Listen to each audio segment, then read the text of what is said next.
simplified news script about XRP and the Fed, we have a really big and complicated money system worth $130 trillion around the world. It's moving super fast. The Fed meets once a month and tries to guess what money rules should be, but they use information that's often wrong. We see this when they tell us about how much stuff the country makes that we see in all the information they use. So we've let a small group of people be in charge using bad information.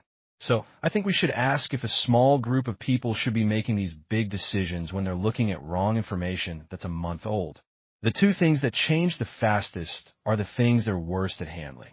Today we're going to tell you some important truths about the Fed, the money system, why it's totally broken, and what we who own XRP and other digital money can start doing right now today to be on the better side of the disaster that's definitely going to happen very soon. At least that's what I think will happen. I think it's not good for anyone who has any money, which, let's be honest, most of us today were forced to have. And something really bad has to happen for us to switch over to the new money system, which we'll talk about in this video. Today, Chamath, who is an amazing, really smart business guy and someone who helps others, plus many other things, is really going to explain all this and talk about how he sees the future. And I think this is going to help a lot of you watching at home. So I hope you guys will listen really carefully to what he says and all the extra information I'll give you, going deeper into the crypto world and how we're fixing these big problems today. Hit that like button so everyone in the XRP and crypto family sees this video. Now let's jump right into it. The real question is, there are certain parts of what the Fed does that they can keep doing, and I think most people would probably say it's okay. So just to be really clear here, so I get this right. Should they lend money when banks are in trouble? In my opinion, note that I think the Treasury does a better job. I think we saw the Treasury do that during the big money crisis. And I think the Treasury has a better way to help American taxpayers win than the Fed does. Do they actually make money rules and keep prices steady? I would say that the money markets and free markets actually do a better job of that. They decide much more what the cost difference is. Do they watch over banks and make rules for them? Yeah, they probably do a pretty good job of that. That's probably something that most people would say they could keep doing. Do they do a good job as a payment system and clearinghouse? Again, probably something that's pretty uncontroversial that they could keep doing. I guess my point is, Jason, the bigger picture is the two things that change the most are the things they are worst at doing. And so I would actually ask if that job should be given to a handful of people looking at wrong month-old information. So for example, today, the Commerce Department did something that was pretty special. They said we're going to start putting information on the blockchain. All the GDP information is now going into a blockchain. So can you imagine what this starts? I think, and we've talked about this before, I think job information from all these job companies and payroll companies should get published this way. GDP information can get published this way. All kinds of money measures cleaned up for privacy should get published so that you can have pricing computers that actually tell you what's happening right now. And the markets will then react and set rates right now. Those are the two most sensitive things that I think the Fed does that creates arguments that they shouldn't be doing anymore. First of all, Bill Ackman is an amazing American. He's a brilliant businessman. He's actually probably better served sitting at the Fed in some job, quite honestly, because he has been in the rate markets and the mortgage markets his whole entire life. So if Bill Ackman was able to get this in a reasonable, fair, and clear way, which I have no doubt that he would have done anything other than that, the information is what the information is. And I don't know. I'll let somebody else argue whether that's important. The more important issue for me is just saying these people are chosen by politicians. These are political employees. And this idea that the Fed is independent is maybe something that we should think about again, because most of the things that they do can be done by Treasury and other people better. Now, what was the importance of that timing? Well, Powell was chosen for a second term by Biden on November 22nd, 2021. So, in other words, he went along with this whole temporary story to get chosen again by Biden. And then a week later on November 30th, he said it was time to stop using the word temporary. And he then basically announced that there'd be a policy change. And then they didn't raise interest rates for another several months. And it was a historic tightening cycle, meaning the shock to the economy was incredible because the rate and the speed at which he raised rates was never seen before.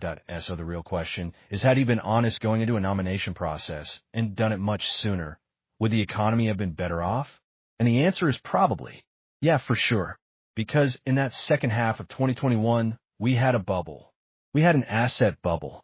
We saw it in startups. We saw it in real estate.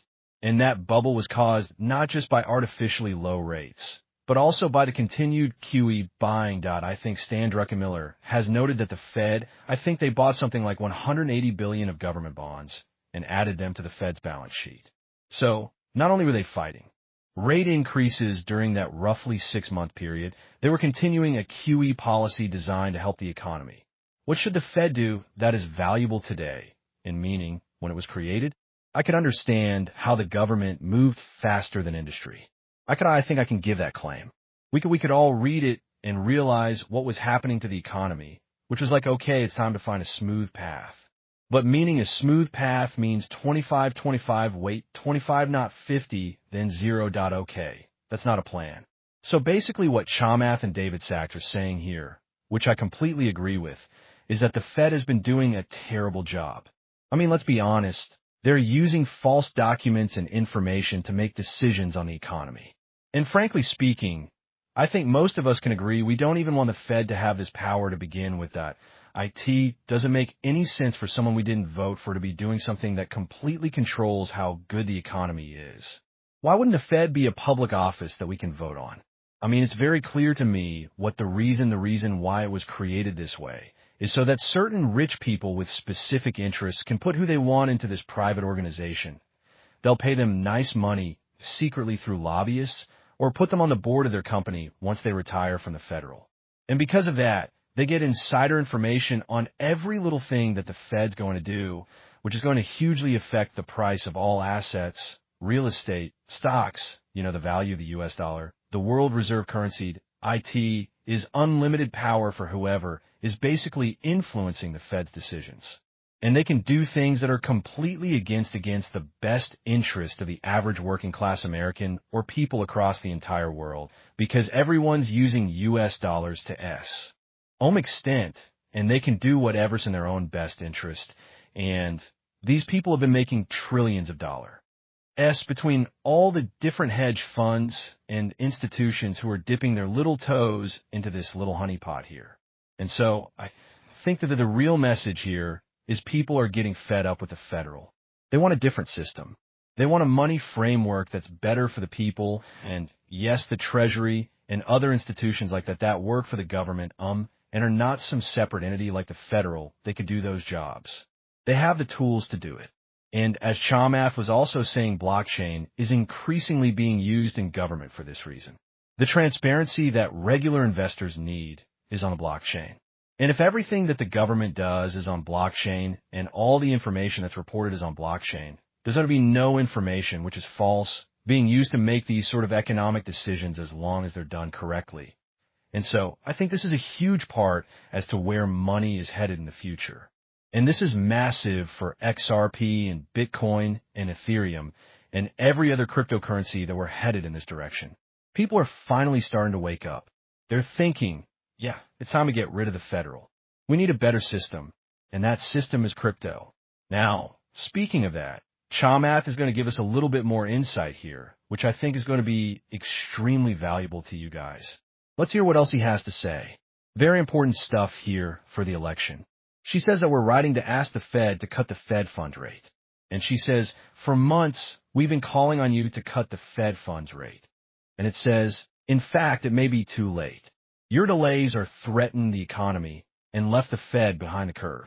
Inflation has fallen to 2.5%, well below the mid-22 peak of 7%. And then, goes on to basically say that employment numbers change slowly. So the Fed should do rate cuts early to avoid sliding towards a potential crisis. The bottom line here is that Elizabeth Warren was saying that Powell needed to cut dramatically when inflation was at 2.5%.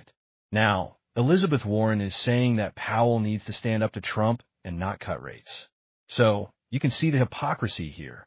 You've got Democrats like Elizabeth Warren who were pressuring Powell to cut rates before the election, that he apparently gave into that pressure.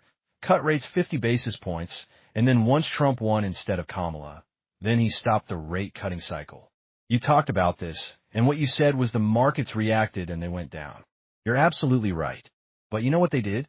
They also repriced that risk well before the Fed got back together. The IT was within a few weeks that the market had completely repriced what was happening with tariffs. This is why I'm telling you that we are better off giving the rate-setting job to the free market, because when you have places like Commerce and Treasury increasingly publish all this real-time information into a blockchain, you can have pricing computers, Jason, that make these decisions in real time and reprice this stuff. And every bank will have computers that figure out what they believe the risk-free rate would be. Then what happens is when you have a treasury auction, in an auction you submit a bid, and when people submit bids, what happens is you come together on a market clearing rate that happens without the federal. And so what I'm saying is that if you actually look at the ability to finance the